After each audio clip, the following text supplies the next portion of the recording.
Abalamuzi ba kkooti etaputa ensonga za ssemateeka bawerera ddala bataano okuli Irene Mulyagonja, Oscar Chihika, Catherine Bamugemereire, Eva Ruswata wamu ne Muzamiru Kibedi olunaku olwaliro bawadde ensala yaabwe mu musango omubaka wa munisipaali y'Emityana Francis Zaake Butebi gwe yateekayo nga wawaabira sipiika wa Paalamenti Anita Annette Among olw'okumujja ku kifo ky'obwakamisiyona nga tagoberedde mateeka agafuga eggwanga lino. Mu nsala esomeddwa omuwandiisi wa kkooti eno, abalamuzi bonna bassizza Kimunga Nkuyege ne bategeeza nga sipiika bw'ataagobera amateeka ng'ajja mu Honorable Zaake Obwesige nga bongeddeko nti ne mu kugoba Zaake Paalamenti yali tewezezza bakiise ab'essalira. Abalamuzi bano wano we basinzidde ne basazaamu byonna ebyakolebwa mu Paalamenti mu lutuulo olwo era ne bakittaanya nga Zaake bw'akyali kamishona wa Paalamenti mu mateeka. Bawadde ababaka ba Paalamenti amagezi wamu ne sipiika Annette Among nti baba baagala okujja mu baka Zaake Obwesige balina okusooka okugoberera amateeka. Mu ngeri y'emu balagidde sipiika wa Paalamenti okusasula ekitundu ku nsimbi Zaake z'asaasaanyirizza mu kkooti n'ezo zaafiiriddwa mu kiseera kino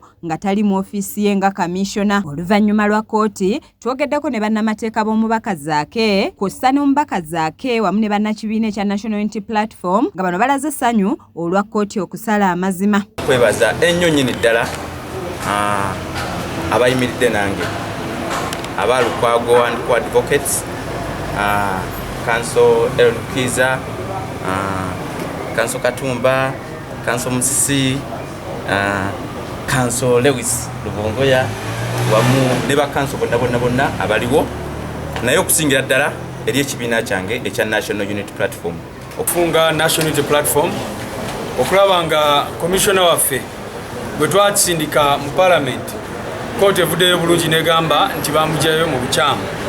Kyanaku nnyo tensala y'omusango guno evaayo almost emyezi 17 bukya bamugoba.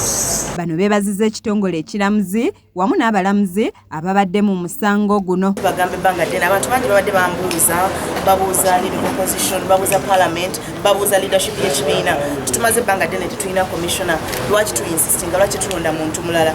Ne tubagamba nti tulina okugoberera amateeka. Wano we neebaliza Council Elias Lukwago ne ba lawyers bonna, Council Katumba ate mujjuka ne musango gwange. So bakoze kinene nnyo misango gino egigoberera amateeka. Badde nnyo essanyu kubanga ffe ng'ekibiina ekya NUP tubale tulina commissioner mu Parliament, engeri gye yagibwamu ng'egibwamu mu ngeri y'amankwetu.